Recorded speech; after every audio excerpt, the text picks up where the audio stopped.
Hello travelers, Boardman21 here, and today we got the Warlock reveal. Now we didn't get skill trees or any nodes in the mastery tree, but we did get to see some gameplay of the 5 skills being used for the Warlock, 4 of them which are completely new, and then one that looks like it's probably an updated skill that's Soul Feast, which I know is already in the game.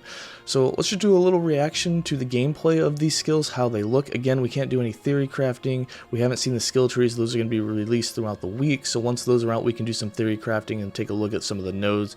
Hopefully those get shared, and then we can look at the mastery tree and the nodes inside there as well. But for now, let's go ahead and see what these 5 new skills look like coming in 1.0, which will release on February 21st. Hope to see you there. Alright, first up we've got Chaos Bolts, he said. First reaction, it looks like you're shooting out multiple projectiles. Looks like they have an AoE, they're hitting in a small circle. Instantly my first thought is this looks just like the Rune Master Frostclaw, or I shouldn't say looks like, obviously different colors, different scheme, acts a little differently, but it reminds me a lot of Frostclaw, and Frostclaw was a very popular skill and felt really good, especially with its shotgun ability for the Rune Master. So if it feels anything like that, I'm super excited for it. It's hard to see with the numbers going off. I can't really tell if enemies are being hit more than once by each one of those, if it's actually shotgunning or not, or if he's just covering a nice big AoE. But I'm going to assume, especially with a lot of the recent skills we've gotten, that you are able to shotgun it. Here we have Soul Feast, which looks like it's still doing the same thing as before. It's bringing you back fragments. I'm assuming you still can only hit cursed enemies, but I can't really tell. It looks like he's just straight up using it on enemies, so maybe enemies don't have to be cursed anymore, or perhaps it's applying the curse, because Soul Feast currently in the game will only bring back fragments or hit enemies that are cursed. But it does look better. I like how violent it looks. It's pulling the fragments out of the enemies. Ooh, that's new. Profane Veil. Okay.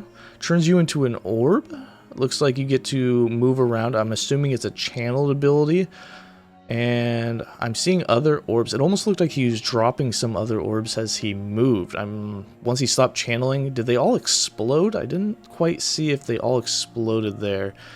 It does look like they explode there at the end. So that's pretty cool. So you have a channeled ability where you turn into what looks like basically Devouring Orb, but necrotic. And you get to drop some along as you move. You weren't moving very fast, so I don't know if that's going to be one that we use for like speed running through maps, but looked pretty cool. I like. Ooh, Fisher. That's pretty cool. All right, that's pretty big AOE, and it's shooting something.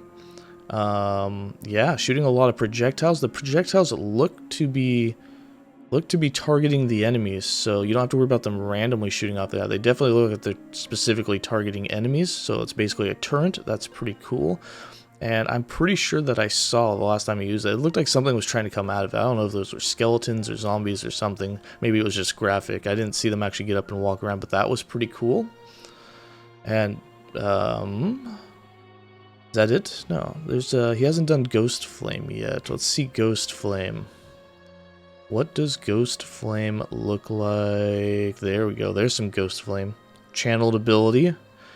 Nice AoE around the user. That instantly reminds me of Smelter's Wrath.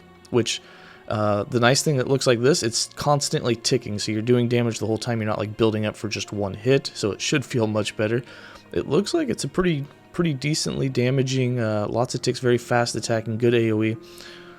Possibly going to be a fun one to do. Again, I'm not a huge fan of channeled abilities in Last Epoch, but hopefully that one feels good. It literally looks like what Smelter's Wrath should be, and that's constantly providing damage on its output of use. But those are some pretty cool skills. I'd say the one that looks the coolest to me is both the Fisher and the little Profane Veil, the orbs. Those two I'm pretty excited about. Again, Profane Veil looks like a channeled ability, so maybe I won't be. You're not moving very fast. But the Fissures, I really like the Fissures. It looks like you can just leave the Fissures on the ground and they'll auto-attack enemies, which allows you to just keep running. For me, I hate spending time in Echoes. I like to just get my rewards and go to the next one. So if you're able to just keep leaving Fissures on the ground and enemies follow you, run into them and die, that would be pretty sick. But that's going to be it for the gameplay. They also did tease some curses, so let's go ahead and see what the curses are. Alright, for the Warlock class, which we've known is a curse-based class, we can see that there are 5 new curses, it looks like, coming with 1.0 on February 21st. So we've got Anguish, Penance, Decrypify, Acid Skin, and Torment. You can see their symbols over here. These curses each have a unique effect against their targets, granting players the ability to focus on one or multiple curses to scale against the enemies. Anguish is a curse that lasts 10 seconds, reduces damage over time dealt, and deals necrotic damage to all enemies afflicted with it whenever you kill an enemy. It cannot stack. Penance is a curse that lasts 15 seconds, which causes affected targets to take 20 spell fire damage when they hit another target, but it does not stack. Okay, so curse is not stacking so far.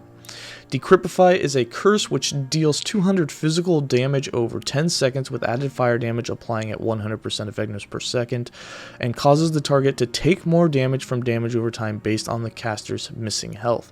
This one does not say whether it cannot stack. Perhaps it can, so that would be a nice damage dealing one. The ability to make enemies take more damage over time, especially if that does stack, because it doesn't say it doesn't, would allow you to really ramp up damage. Decrypify could be a really good one. Acid Skin is a curse which deals 80 poison damage over 5 seconds with added damage applying at 80% effectiveness, and has a 20% chance to be critically hit. Ooh, so kind of like critical strike vulnerability. And then Torment is a curse which deals 120 spell necrotic damage over 3 seconds, with added damage applying at 200% effectiveness per second, and reduces the movement by 12%, but does not stack. Okay, so 3 of these say they do not stack, 2 of them do. So Acid Skin and Decryptify, I'm assuming, can stack. It doesn't say anything about a limit, so perhaps those do stack, but the fact that you can have all of these curses on the same enemy is pretty insane. Especially with ones that are doing damage and then make them take more damage from dots. I could definitely see some synergies going on between these curses that's going to allow you to want to put as many of them or keep all of them on each target. But I guess we'll just have to wait and see. I'm assuming that we'll get to know more about these. Obviously, these will probably be in some of the nodes in the skill trees, probably in the mastery, so we'll know how to, you know, put them on enemies and just, you know, what they synergize with. So we'll just have to kind of wait, I guess, a bit longer for some more info, and then we can really dive in and do some theory crafting. So as always, stay safe, travelers, and I'll see you in the next one.